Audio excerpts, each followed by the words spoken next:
We're so happy to have with us local author and PNP favorite, Jim Grady. His new book is The Last Days of the Condor. So this book is sort of a follow-up to his well-known 1974 novel, 6 Days of the Condor, which was, of course, made into the movie, which I'm sure you have all seen with Robert Redford. We were talking among the staff earlier about what a great movie it is. So if you haven't seen it, obviously, go home and watch it. The new novel is sort of updated, you know, same character, but now in a modern post 9/11 world, talking about the intelligence community. It reads, you know, breakneck speed, just like the other one, and has the insight that really only a Washington insider and investigative journalist like Jim can really give us. So for those of you who don't know, I'm sure most of you do.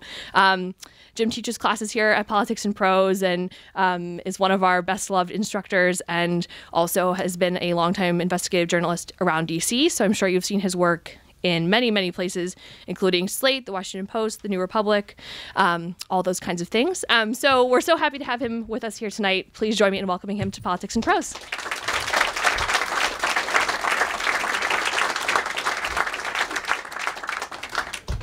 Wow. Wow. My brothers, my sisters, my friends, my colleagues, my readers, thank you. 40 years ago, on the Upper West Side of Manhattan, Robert Redford, Sidney Pollack, Faye Dunaway, Cliff Robertson, Max von Sydow, Tina Chen, and a host of talented filmmakers were turning the slim first novel of a 24-year-old dreamer from Montana into a phenomenal movie. They were also creating the chance for me to have a wonderful career and life. But you, all of you, with your support of all kinds, you made that chance a reality. And so again, thank you. One thing I realized after I saw the masterpiece Redford and Pollack created from my idea of a nerdish, bookish, nonconformist wannabe author who gets in over the head, where that could have come from, I don't know. I realized that I couldn't, and I really didn't want to, and almost morally, artistically shouldn't compete with that icon and charge ahead with a projected 5-series run of Condor novels. Yes, before the movie was done filming, I had polished and written a quick sequel that wasn't bad. It wasn't any 3 Days of the Condor, but it wasn't bad.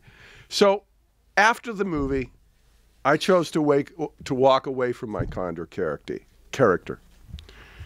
Besides, apparently, there's no shortage of characters and strange ideas and stories screaming and shucking and jiving and cooing in my head, trying to get out of me and let their stories come to life. For years, I stayed away from Condor. I didn't listen to him. I deleted his emails. He updated. Then after 9/11, anger and trepidation led me to borrow and reissue his code name for a novella, warning that the times, they were definitely a-changing. I thought that would be it for Condor. But I had stirred the waters, or I had summoned some wind. And about 8-9 years ago, Condor started popping up. Knock, knock, knocking on the skull to get out of my door. So my last novel, Mad Dogs, I gave Condor a cameo appearance to explain what happened to him. I stuck him in the CIA secret insane asylum. It's a totally fictional place, right? One where I've always felt oddly comfortable. So I thought a perfect place for Condor to end up, right? Wrong. all the best authors and all their best characters, from Sophocles to Steinbeck, from Stuart Little to the great American author of my generation, Bruce Springsteen. Come on. Had to be there. They all know, and they all show in their work, that it's not just resolution we as human beings want. It's not an ending that we crave. We don't want to be reinvented into something new and better. It's not even really survival that we want, or victory, or fame, or fortune. Redemption. We all want redemption. And by the time we're walking up the aisle at our high school graduation, we realize that redemption is not just given to us like a rolled up diploma. We don't get it for just putting in our time, for just being here. Redemption must be earned. And that's a hard, a tough, a got to do it every day something that all of us struggle with. Condor would not be denied his chance for redemption. He refused to stay locked up. And who the hell was I to say no? So with the brave encouragement of my great wife, Bonnie, who's somewhere here tonight trying not to die of embarrassment, my amazing kids, Rachel and Nathan, I opened the door in my skull, and out with a roar of flapping wings came Condor. Of course, he was not easy to serve. To bring him his chance, to bring him to you, I had to resolve and be true to two overlapping legends. The Condor from my original novel and the icon portrayed by Robert Redford, who my Condor became. How I did that leads me to what I want to read to you tonight. I want to read you a compression of chapter 3 of Last Days of the Condor. Each chapter of the novel follows a style I modified from my first book. Each chapter is titled with a quote. Chapter 1 is titled, Something's Happening Here, from the great Buffalo Springsteen song, Springfield. Springfield. Man, I got that guy in my mind. From the great Buffalo Springfield song, For What It's Worth. Chapter 1 drops us into the life of an unnamed, silver-haired, paranoid man. These characters just come to me. He's walking home through the ghosts of our real spy history on Capitol Hill. He's walking home from his current job at the Library of Congress. And as he's walking home, our unnamed walker realizes he's being followed by a white car. A white car with tinted glass. A cover team that could be there to kill him, to kidnap him, or somehow take away the little bit of freedom he has. Or, of course, it could all be a figment of his imagination. Our silver-haired man makes it home to his rented townhouse on Capitol Hill, finds no assassins waiting for him, closes his turquoise front door, and waits, as out front parks the white car. Chapter 2 is titled, The Ones We Don't Know, We Don't Know. It's one of those wonderful many brilliances for some guy named Donald Rumsfeld. Chapter 2 reveals two pros with pistols, riding in their car to some mission. The first pro is a 30-ish woman named Faye. She's cool, savvy, clearly competent. The second pro is a bald man in his 50s named Peter. And the technical name for him is he's a jerk. Chapter 2 ends as they park their car in a row house neighborhood of Capitol Hill. And now, brothers and sisters, friends and colleagues, family and my readers, before I answer questions, before I sign books, let me read from Last Days of the Condor. Chapter 3, Runaway American Dream. Bruce Springsteen, Born to Run.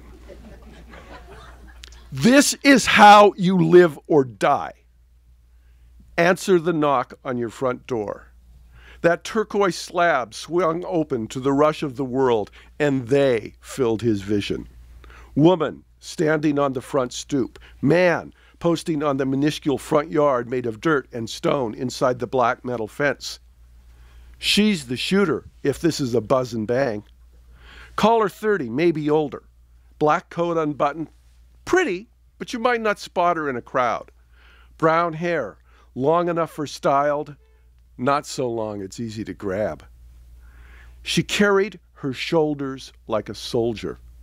Dark slacks, sensible black shoes for running or a snap kick. She waited in this sundown that smelled like rain on city streets.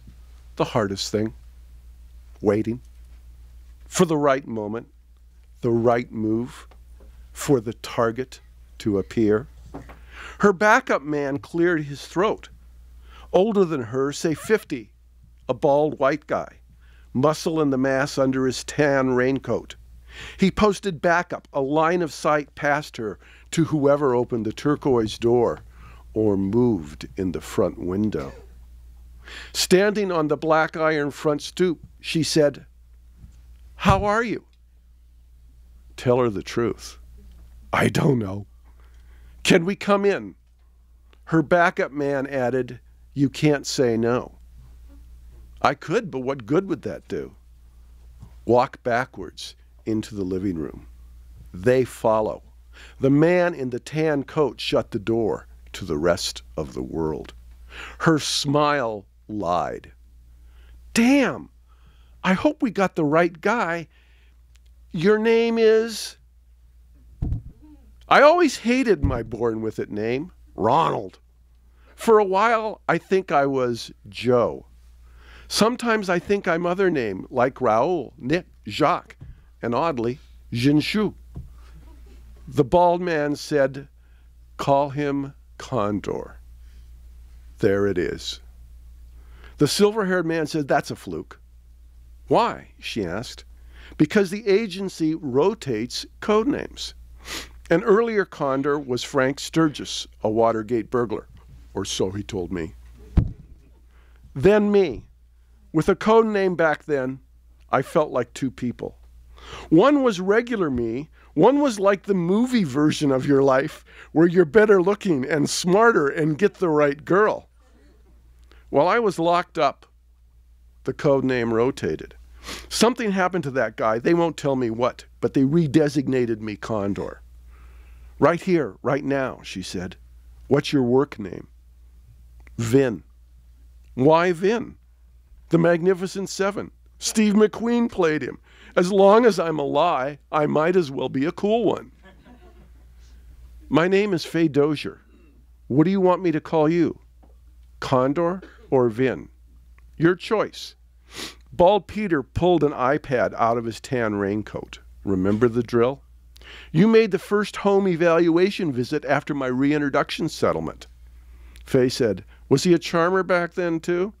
"He had more hair. I was as bald then as..." "Never mind." Faye caught the flicker of Condor Vin's gotcha smile. Peter told the silver-haired man, "Kick off your shoes, go stand with your heels and head pressed against that bit of bare wall next to your fancy radio." Bald Peter raised the iPad to scan the man with his back against the wall. "Snap that picture with a flash." "Turn to your right," said Peter. "Face your radio setup." Faye asked, So you like radio? NPR? The news networks? Flash. I'm lucky. I can afford a radio that pulls in more than that from satellites. Tell her about clongs. Disdain filled the voice of the bald man with the iPad. Messages from outer space. And turn with your other shoulder to the wall. She knows. No, I don't. Sure you do. You're somewhere doing something or thinking something. Maybe driving a car. A song comes on and it's dead on target for whatever's happening, for who you are right then. The universe dialing in the exact right soundtrack as everything epiphanies the message and feels perfect, feels yes. Flash. That's a clong. I don't like news on the radio. That's the invisibles telling me what is. No clongs. Songs coming out of the cosmos show me something. Lining up what could be something about me, us. Like poetry or a novel. She argued, but one kind of radio broadcast is about your real life. Yeah. Peter muttered, instead of voices in his heads, he gets clongs. Condor said, what helps you make sense of it all? Me? Peter held up his iPad. I follow the program. She asked Vin, any problems at work? I show up, do what's there, come home. Just so you know, she told him, there's no record of complaints. And yet, here you are. He smiled. How do you like your job? Better than some. Better than some people like their jobs, or better than some jobs you've had? Yeah. She strolled into the kitchen, stared into the refrigerator. Milk, I hope it's fresh. Oh, that's good. OJ. Styrofoam boxes of leftovers, butter, vanilla yogurt for the granola on the fridge, blueberries. Your bread looks dead. Mind if I throw out those single-serving boxes of white rice? You must eat a lot of Chinese. We all do. She stared through the bars over the back door to the wooden deck. Is that where you do Tai Chi? That's where I practice the form. I do Tai Chi all I can. Like now? He gave her the void of no answer. She said, show me upstairs. No, after you. They passed Peter on his way into the kitchen to make another flash. Do you always make your bed? She asked after she glanced into his upstairs clutter room, moved to the room where the brass bed with the brass bed that held him when his dreams made him fly. Who would do it for me? He shrugged. It's a rule of lockup, a symptom. She led him into the bathroom, opened the mirrored door for the medicine cabinet above his sink. Holy shit. On two shelves of the medicine cabinet stood lines of prescription pill bottles, like squads of brave soldiers. Pill bottles labeled with the word ending in zines and mean, drugs whose name contain an abundance of X's, the pill famous for clearing cholesterol-clogged arteries, blue pills, white pills, football-shaped pills, gel tabs, hard yellow circle pills, green spheres. She pointed to one prescription bottle. The TV commercial shows that drug is for a man and a woman sitting naked in side-by-side bathtubs as the sun sets. The daily dose is also used for us guys with certain gotta go issues. Really? She pushed him with her stare. What's her name? There is no her. Or he, I don't. Romance is not as easy as just popping a pill. Tell me about it. She looked at him, looked back at the army of pills. Her eyes scanned the chart taped to the inside of the medicine cabinet door. 13 pills a day. Everybody must get stoned. Looking at her, even as young as she was, she recognized that Bob Dylan quote. Is there anything they're not treating you for? Cancer or similar assassins. You think a lot about assassins? Really? That question from you? Peter's heavy steps clumped up the stairs outside his bathroom. She asked, "What's your diagnosis?" Post-traumatic stress disorder, paranoid psychosis, delusional, alienation, anxiety, depression, recurrent temporal dysfunctionality, identity integration flux. That means sometimes it's like I'm in a movie. I get lost in time, can't handle remembering, the pills, the program, you. It's all to help me keep forgetting. How's that working? I get flashes, dreams, ghosts, but I'm functional, mainstreamable. They heard Peter enter the cluttered back room to upload its data with flashes. Names drift, Condor told her, like Kevin Powell. I can tell you how he died, but who he was beats me. I remember Victor and 4 other friends locked up with me in the CIA secret insane asylum, but not my first boss in the agency. I remember reading books for something called Section 9, Department 17, where something happened. I can't think about it. Don't make me think about it. The big blur ends when I got out last year. What came before that? I remember the first woman who showed me herself naked, but not who I killed. Sometimes when I think about killing, I smell a men's room. I remember alleys in Beirut, bars in Amsterdam, airports in jungles, a Brooklyn diner, LA freeways, getting shot and shooting back. How to snap your neck, the Dewey Decimal System, the triggering event that made Dashiell Hammett a political lefty. Lying and laughing and creepy crawlies on the back of my neck as I'm walking down some city street. I can't remember the name of that street, but I can remember that a 1911 Colt 45 automatic is my weapon of choice. She said, "Any changes lately?" Lie. All the time is all the same. Okay, as long as I keep taking the drugs. Medicines, she corrected. Aren't medicines supposed to make you better? She shrugged, but his question made her join him in a smile. He said, the diagnosis says what's best for me is not knowing what I don't know. I don't know. But you know what real is, if you say so. I know I'm really here or really at work. But sometimes I'm sitting on a park bench, blue sky, trees, no sounds, or maybe whooshing. Smells like human sweat. I'm holding an iPad in my lap.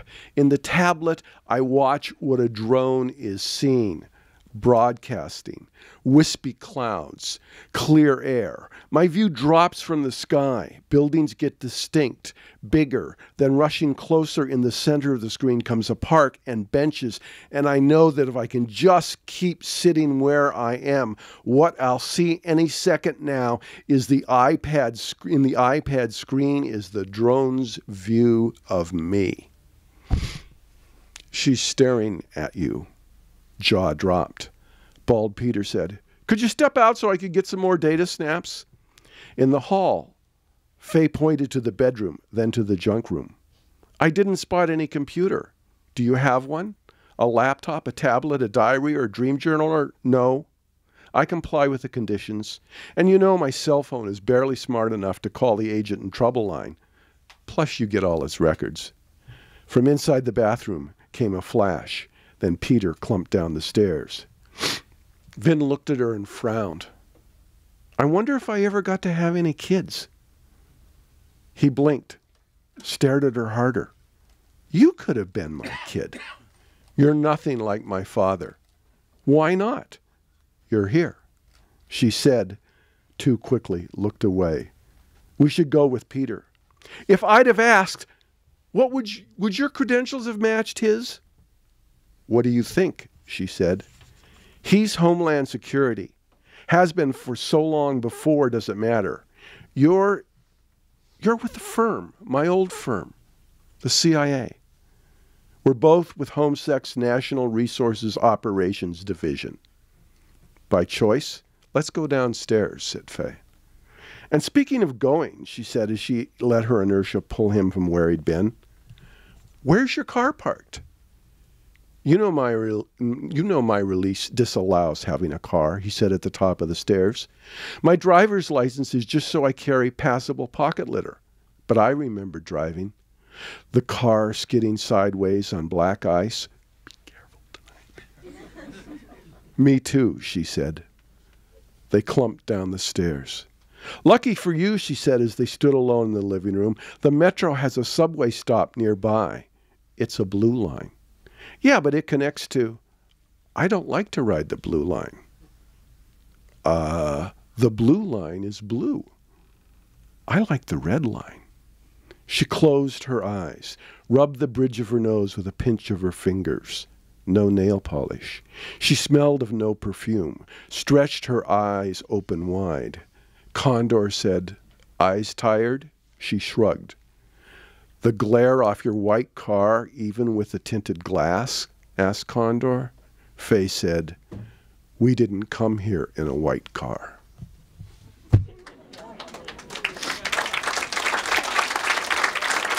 Wow.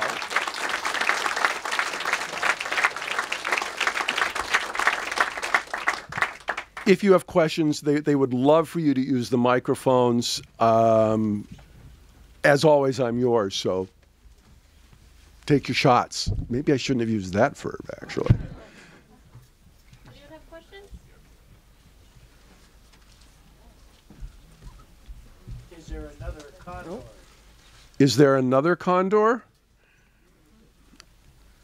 In what sense? Number 4. Wow, let's get through tonight, my friend. Let's, you know, it's snowing out there. You never know what's going to happen. Jim, I'm wondering if you could talk a little bit about mystery writers working now who you really enjoy either to read or who you find are influential to your writing. Some of your contemporaries. Well, they're first of all, you look around. You're sitting next to, odds are, a well-known and a really fine author somewhere in this room beside you.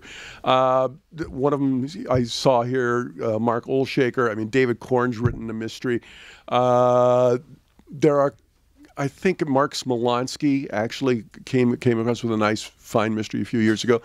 I like Jess Walter, who I think is probably pushing his way out of the mystery genre to being one of the major American authors of our era, certainly. You know, I read every Lee Child, almost probably like 90% of you in this room. There's just such a large number of incredibly talented writers out there working today that you could spend like half an hour in the bookshelves in the back room there for mysteries and thrillers and come out with your arms full and still not have everybody. So. Hello. Hello. I was just wondering what inspired your main character, Condor? Did you draw from personal experience? Did you...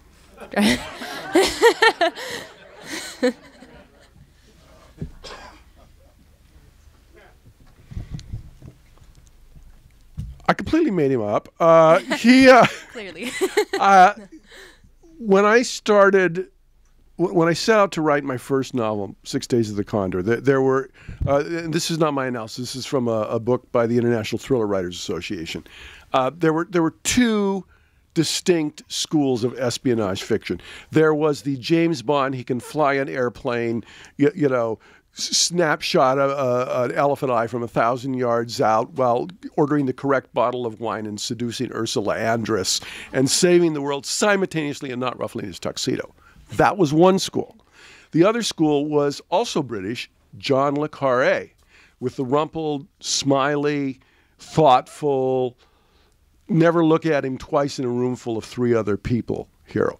I drove straight down the middle. And I wanted an American hero. I wanted him to be somebody who my generation, at the time we were young, could really identify with and really feel like that could be them. And I also wanted him to be believable. So I tried not to let him do anything I couldn't do on my best day if I were ever to have one.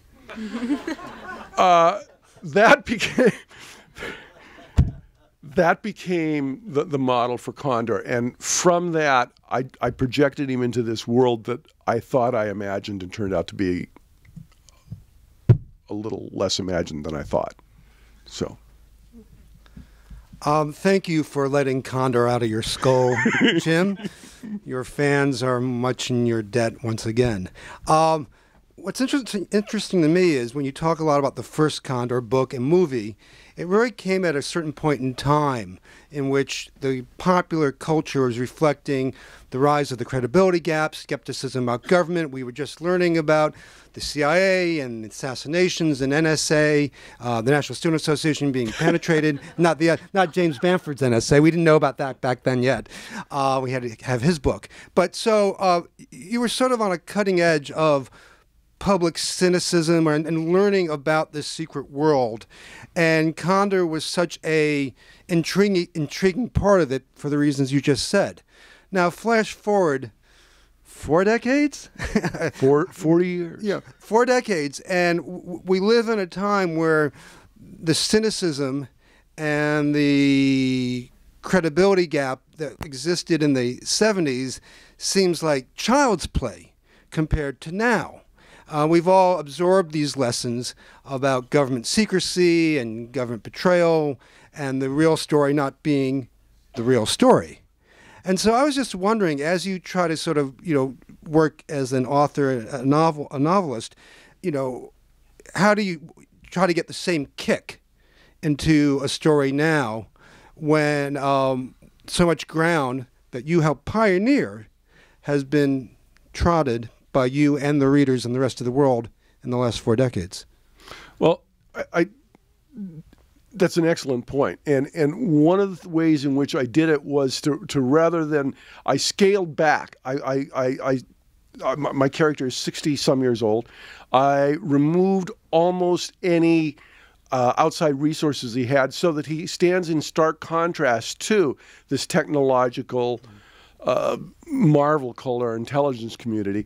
And I let him, if you will, be almost like the little boy pointing at the naked emperor. Everyone is just watching it go by, and they're saying, oh, yes, they're vacuuming up all our records. There is no more privacy. But they're taking it in stride. And I hope that what I've done with Last Days of the Condor is use Condor to go, wait, don't just look at where we are now, but where could we be going? What could this lead to next? And that's what I try to do. That plus I have some great sex scenes. And I'm hoping that will... I'm only up to chapter 3. I haven't seen any yet. If you can't learn to wait, it ain't going to be great.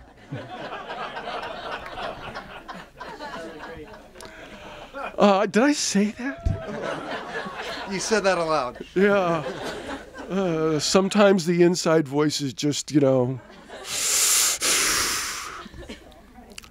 other questions out there? I got one. Oh, all right. Yeah, hey.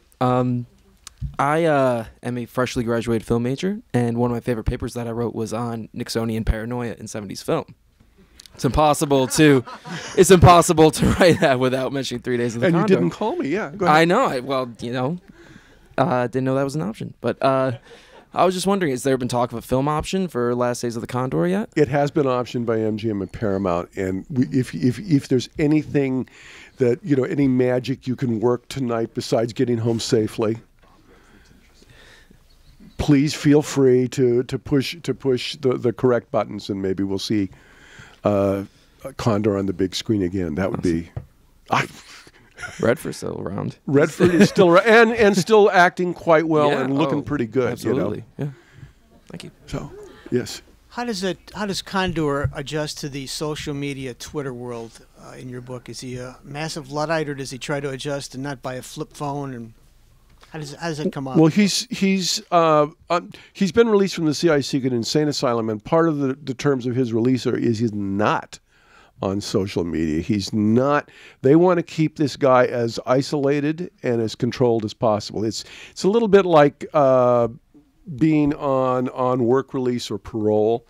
And that's why, you know, he says that I don't have a computer, I don't have a laptop, I don't have an iPad, I don't have a car. The last thing they want is a man that they're trying to keep his memory shut down being keyed by something that he did in a Google search and going down and, oh, I remember. Wait, I remember that.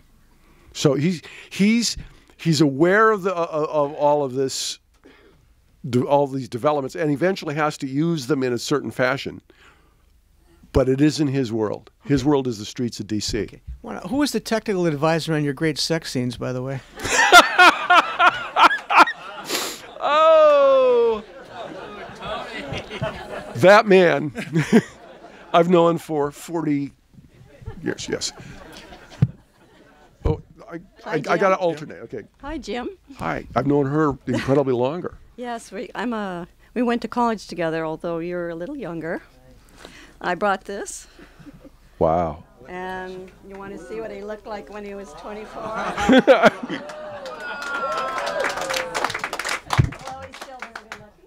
And I just wanted to make one point. Your sex scene in Mad Dogs was a whole lot better than your sex scene in 6 Days of the Condor. Yes. Some of us grow up slowly. Please not. Okay, go ahead. No, I'm so glad I'm not going to be asking about your sex life. Okay. Or your characters. And so, Jim, after you wrote 6 Days of the Condor, you found out about what the Russians had read into it. But in addition to that, if you could talk about that, but also, what are the other things that you've been gobsmacked by? As a result of Condor? As a result of Condor, and also other things that you've been following somewhat obsessively over the years. And so, you know, what are some of the big surprises that you were writing about, Black Ops before anyone knew they existed. You were doing but what are some of the big surprises over the last number of years that have come up? Well, the biggest surprise you mentioned, I don't know, probably most of you know, but the Soviet KGB were so enthralled with the movie, they thought it was real, and they read the book and they thought it was real. So they did what every good bureaucrat in a modern society does. They copied it, and they created a secret 2,000-man spy division to do what Robert Redford and Condor were doing, which was reading novels and journals. Don't ask me to pronounce the Russian. It's never mind. I found out about that about 7 or 8 years ago, thanks to a great book called Comrade J by Pete Early.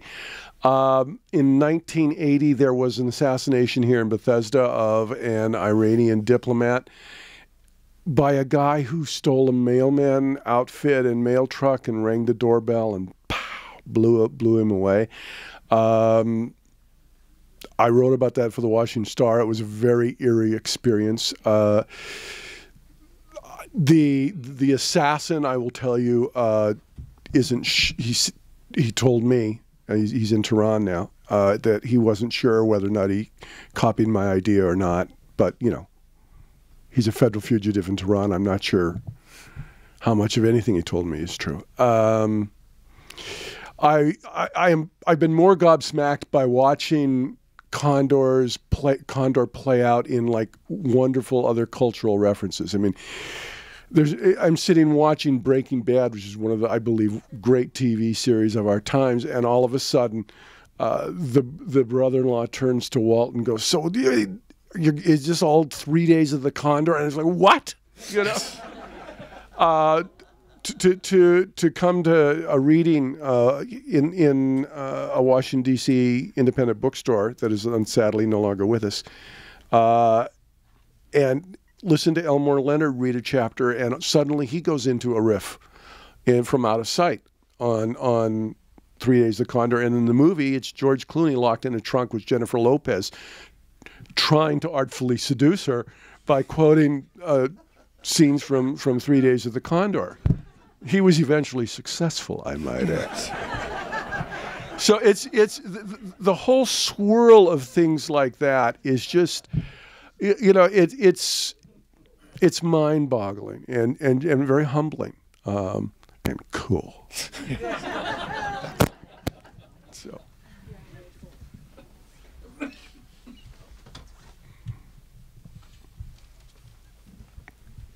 With Clooney, was that 3 Days of the Condom?